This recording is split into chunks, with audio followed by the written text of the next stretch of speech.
this does not have a B value, a 2B, 4B, 6B, but I think for my uses, it's between a 2B and a 4B, depending on how much you layer it, what paper you use. So I tried looking this up, and there are a lot of very serious pencil enthusiasts around the world.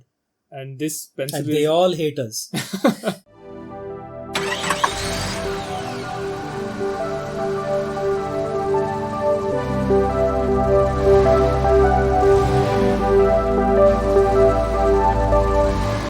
Hello and welcome to Stationery Test Drive with Inky Memo. Today we are going to be talking about the very special Apsara Platinum Extra Dark Pencil. I am Samir. I'm Vishal. This is Minjal. So Samir, why don't you tell us about the Apsara Platinum Extra Dark? The Apsara Platinum Extra Dark. Apsara is a trademark of the Hindustan Pencil Company, which we have mentioned before when we did a episode on the Nataraj Plasto eraser, which will be in the description and linked here as well. The Hindustan Pencil Company is one of the largest pencil manufacturers in India and the world. I think at this point they manufacture something like 8 or 9 million pencils a day. Apsara is their premium brand, Nataraj being their more regular student-friendly brand. Now the Apsara Platinum Extra Dark is just one of those things that we picked up because it was what was available in a lot of stores we went to. And it's a strange and wonderful pen, especially if you're an artist, I think. Yes, I have used this pencil extensively in personal work and in professional work. Necessity is the mother of invention, and certainly this is a few years ago when we first moved to India, and I needed a bunch of pencils without having to go all the way across the city of Bombay to get them from an art store. I needed to secure supplies locally. This was the best pencil that I could find, and I'll show you the work I did with it in 2017. This doesn't look like it's done with a pencil, but it has, and it's been done with these very same pencils. This is a children's book I illustrated, and it was entirely illustrated with an Apsara Platinum Extra Dark, taken into a computer and colored. So this is not inked. This is pure pencils and then computer colors. Maybe some of the details of the actual pencils get a bit hidden on camera, certainly, but in person and in print you can see the range of values that you can get out of it without too much effort. I mean, I was working pretty much the whole day on this, and it took me a few months, but it's not like it was a hard task for me to do. And yes, even something like that was done with this pencil. I didn't go and get a crayon or something. It was a lot of fun to do this. It was great to know that I could just go down the street and get them at any time, and not worry that I had to find a specific kind of pencil or a really expensive one like a Palomino or whatever, or the excellent Stedler Mars Lumographs, which we have covered in another video. Right. So this was very much, I mean, when you're working on a deadline, when you're working to a page thing, this is 70 odd pages of drawing. You kind of have to rely on things that you have rather than on the best tool for the job all the time. And at the time, when I didn't have access to very specialized stores where I was living, this was available down the street for 100 rupees for 20 of them, maybe something like that. I don't even remember, but it's maybe $1 or so for a box of 20 of these, which comes with a sharpener and an eraser that's not very good. And for understanding that, you should see our episode on the Nataraj Plasto eraser, which has already been published. But yeah, this one is the Apsara Extra Dark. It It has no grades. It has no grades. It's not like a 2B or a 4B or a whatever, but the range of values you can get from it is something that impressed us pretty much immediately, because I didn't buy this for that project. I had already bought a couple, just loose, and as you can get them in stationery stores here. In fact, if you actually read the inscription here, it says Apsara Platinum Extra Dark for good handwriting. For good handwriting, which I don't possess, and maybe Minjal does, so she can show us some handwriting. Yeah, I guess. I mean, it's a nice hard writing pencil. See, I'm even thinking of it as a pen because it's a good solid thing that's kind of rough and tumble. You're not going to break this point very easily like you can with a lot of pens, which is great when you're working 18 hours a day drawing something. But we didn't spend 18 hours a day drawing. We did a bit of drawing and writing and stuff, which is what we do on Stationery Test Drive. We're artists and calligraphers and designers, and we came up with, today, Minjal, you have come up with, I think it should say Teenage Mutant Ninja Minjal Kadakia, but tell us about this one. So, no, I did not read the inscription, but no, this is not good handwriting. I actually do a lot of structured lettering. I tried the graffiti style, writing for this particular piece. I wanted to use both the darker, side of the pencil. The tip pressure, so to speak. Yes. Versus the flat. The shadows, yes, versus the flat for the gray that areas. Versus that. Exactly. And yeah, the range that you can get out of a single pencil like this is brilliant. I thought maybe you can go up to like a 4B, I think.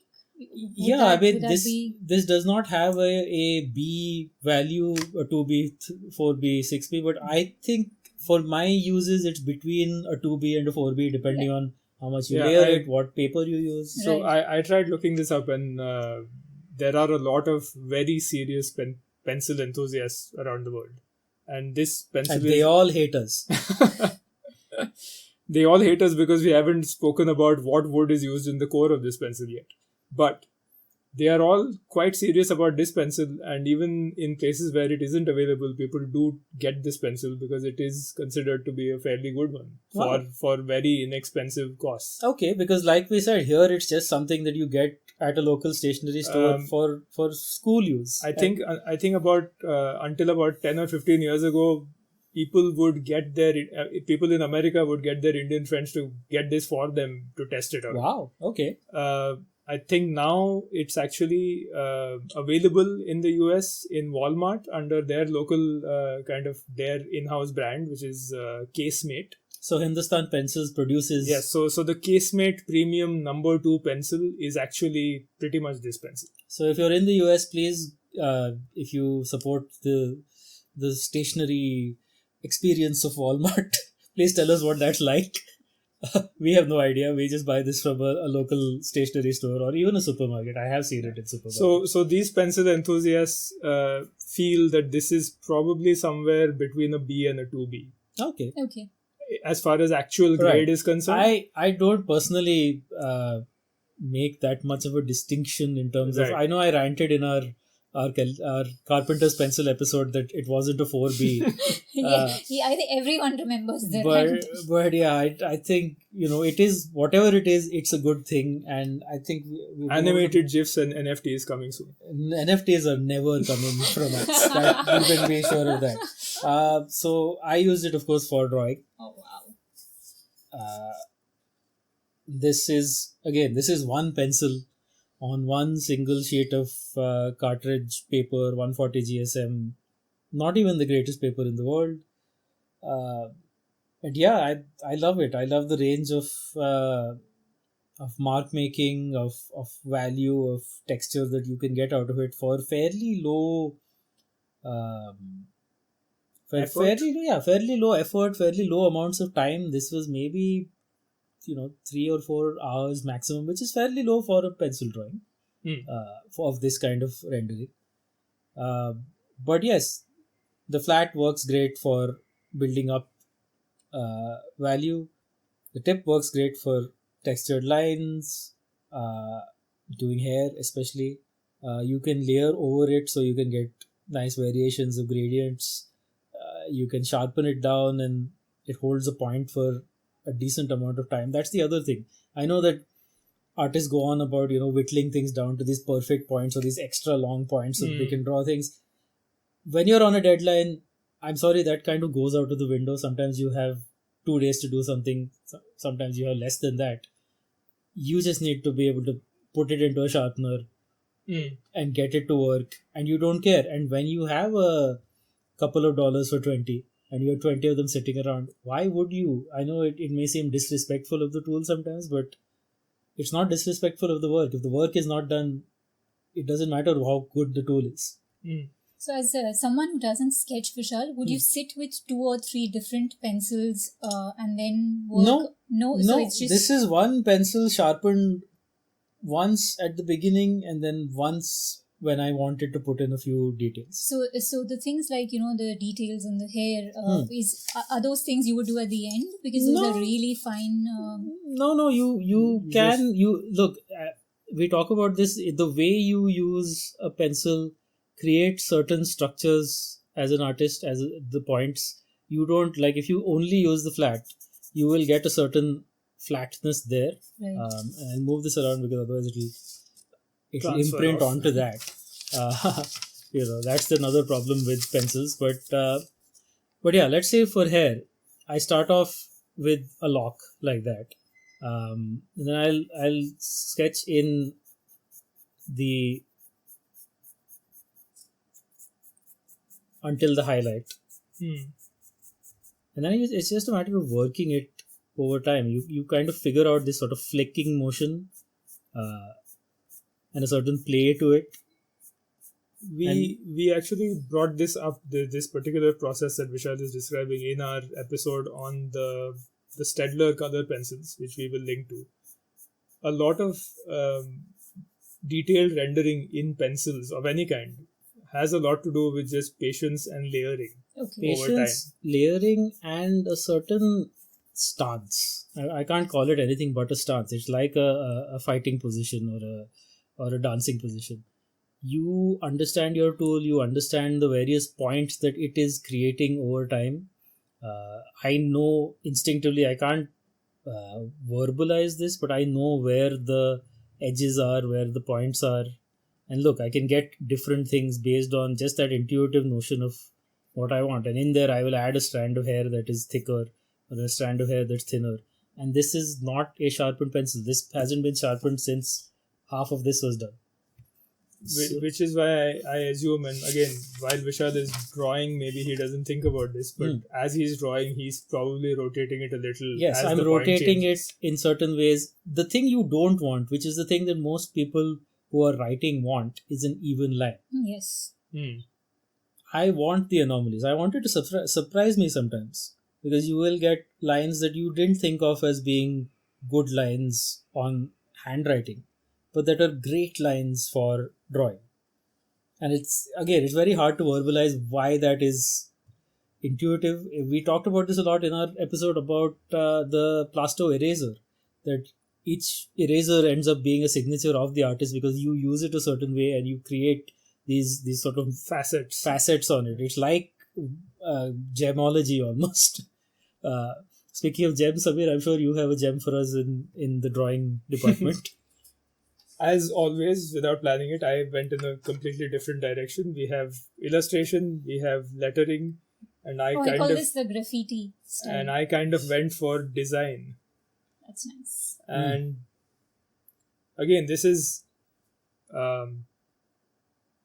something that I haven't done in a few decades, because kids, back when I was learning design, we actually learned design on paper, at least for a year. Graphic design, visual communication, whatever you want to call it, commercial art, whatever it's called in your part of the world. We spent an entire year or more doing everything, layouts, typography, lettering, with the traditional media on paper and on board. So you did not touch a computer until your second year of college. No. And it had been so long since I'd actually done that I thought a pencil that has this kind of range but also says, that it's good for writing might be a good place to try out that sort of very formal layout. And this was a lot of fun for me to do after so long, but also it really held up. But the way you've done the E is really beautiful without any grids or guidelines. I think the thing that makes it for me is the variety of texture and sort of micro texture that you get within it. Maybe on camera it's showing up as a flatter shape than it actually is in real life, and we'll try to put in an insert that shows those nuances. It's lovely. I've been, it's a great pencil, we know that, but the fact that you can do that with it. And again here, I think I probably sharpened the pencil once in the beginning, and then I just used the changing nature of the point to do different textures. So when I started out, I actually did some of these finer lines that go around these rectangles. Then I went on to shading things like this and maybe some things like this. By the end of it, I had a point that was really quite stubby, and that's where I did these lines with. Yeah. So those are just single pulled curves. Yes. Wow. So in this case, I just lent into the changing nature of the point and just kind of did different textures as I went along. So on the topic of points, what sharpeners are we using generally? So this point, I believe, is just the standard. It's a Staedtler, which I might have on hand somewhere. Yeah, it's a standard Staedtler. It's a Staedtler sharpeners. double sort of. There's one point that does this stubby thing that's supposed to be for color pencils, but like I said, when you want to get to a quick point, it's really Vishal quick. and I usually end up using the stubbier color pencil sharpeners. Yeah, because it gives you this really nice quick point that you can just obliterate in 1 hour of a drawing. And still it's fine because this is a nice hard pencil. This particular point is from a desk-mounted eraser, desk-mounted sharpener. I forget the brand. Derwent. It's a The Derwent. Derwent, yes, it's the which Derwent. we've been using. So it gives you this really nice long point, which is great when you want to drag a lot of texture across things, especially with the flat like that. But it's also a good point to have overall because you can really spend a lot of time filing down those facets over the course of a drawing. I think a good sharpener is an important thing, and maybe we'll cover an actual sharpener in a future episode. The Apsara, like we said, comes with a sharpener which is perfectly adequate. Don't really have much experience with it because by the time I got it, I think from what I've heard other people say as well, it kind of works well for a few sharpenings and then it kind of because the quality of the metal in those blades is not as good as that of an actual sharpener that you spend money on, and unfortunately that's the case. Many of these things are just free giveaways. I would suggest getting that Staedtler because it's kept a point, it's kept sharp over the last 5 or 6 or 7 years. I've not had any complaints with it. No, and as far as desk-mounted sharpeners are concerned, I think the Derwent is very, very good. So we'll probably look into sharpeners of all kinds. Some or all of these at some point. Yeah. And yes, you can go in and you can use a blade and a craft knife and whittle away a point or whittle away an entire exposed lead. I'm sure this thing is hard enough to handle that kind of more academic usage of a drawing where you hold it this way, and I still use it like a Neanderthal. I think that depends entirely on scale. When we're working on things that in an A4 size, A4, I don't think the wedge sharpening of a pencil really has much of benefit. You can't sweep from your elbow or your shoulder on an A4. I mean, if you're working on, I don't think even an A3 is big enough. Maybe I think A2 is really then you start to see the benefit of having those whittled down wedge shaped points. But as much as I think that is academic and that's wonderful and every master has used that, and I will certainly use that when at those scales, I think there's something to be said for small drawings. We've done drawings smaller than this as well. and enjoyed them. Minjal, what were your thoughts on this as a writing instrument? I actually tried using the pencil on different types of papers. On cartridge, I found, it. I don't know. Maybe it was not about. It was about not getting the grip well on a cartridge paper as far as writing is concerned, which is why I shifted to a smooth paper. Okay. And it's a nice pencil. I've also tried using the Lyra and Kohinoor pencils recently, which I kind of prefer over these. They're smoother on the paper, but it's a decent pencil for writing, I'd say. So the Lyra and the Kohinoor that you're kind of comparing these two, are they higher, softer leads? Or? They're much softer leads. Okay. So I wanted to ask you, since you mentioned studying design and art in school, do you remember which pencils you all were advised to start out with? Kohinoors were definitely Kohinoors Stedlers were probably the things that we used a lot of. Okay. Daler Rowney was quite popular at the time. Daler Rowney as well, but again, it depends on what you were using them for. Daler Rowney would be used more for if you were doing like freehand drawing or something, but if you were doing structured things, then probably more Kohinoor. But again, these were, as we keep saying, a lot of these come down to personal preferences and experiences. Culture. So depends on which country you're in. I'm sure because it was a US university. It depends on where the instructor is from and what they have used before. So you would get a variety of recommendations.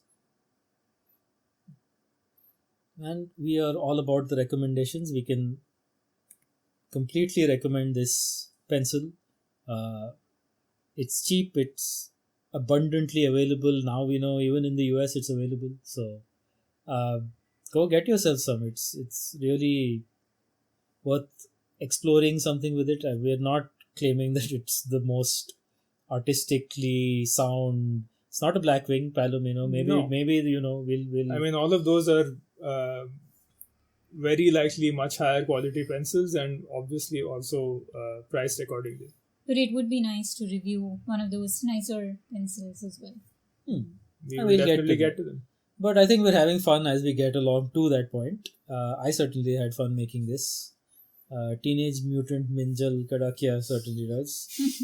And Samir, what is that quote there? Just something I came up with while I was writing. That's awesome.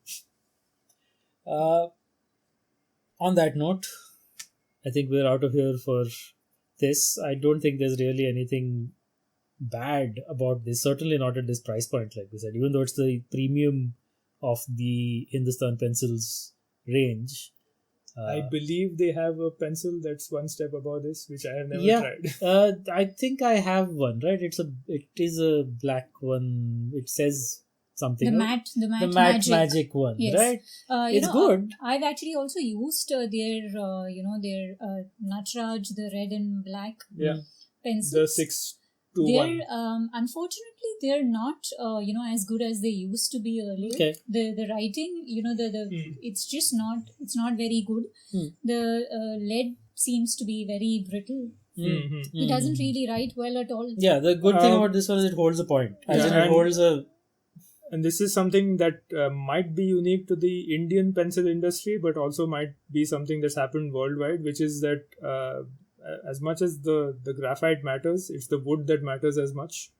And the wood that goes into Indian pencils has changed drastically over the last 60 years. Okay.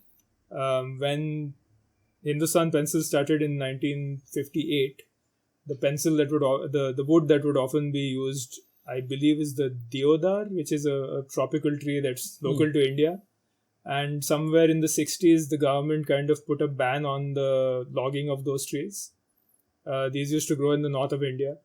So ever since then, there has been an entire cavalcade of local trees that they have found to be good for pencils.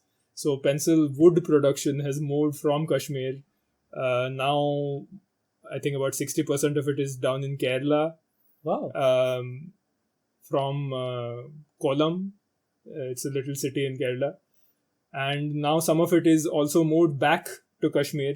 in this little town called Pulwama, where they use poplar trees. So there's about 5 or 6 different timbers that go into these, and the wood that goes into the Nataraj pencil has changed probably 2 or 3 times in the last 60 years. Yeah, well, that's why the difference. It's fantastic to know that these are still wood. They're not some space age or cheap composite material that you would expect them to be by now. Yeah, so for example, if we look at the core of the Apsara pencil, you have a much more even light colored wood. But we don't have a Nataraj pencil here, but we'll cover that at some point. The Nataraj 621 with the black and red, you will find has a more reddish wood with flecks of red in it. Yes. So absolutely. these two, so it's very likely that this uses a poplar or that kind of higher density wood, whereas the Nataraj, being a cheaper pencil, probably uses the I forget the name of the tree, but I think it's the vata is a local word in Kerala. So yes, it's very possible that the actual material in the pencil has changed over the years, Okay. which might make it more brittle or stronger, depending. And on that hard note, I think we're done. I think you should subscribe and like and leave a comment on whether you've tried this pencil, whether you've got, especially if you're not in India, if you've got an Indian Indian friend to get you one of these, if you stumbled upon these in your travels, if you're using the US Walmart version, maybe you didn't know that it's made in India, maybe you didn't know that its wood comes from South India in Kerala, which is famous for many other things, but I believe that the pencils there are called the casemate number 2, which of course they've added a number just so that people think it's a normal pencil with a number. But the free sharpener that's in there is a Nataraj.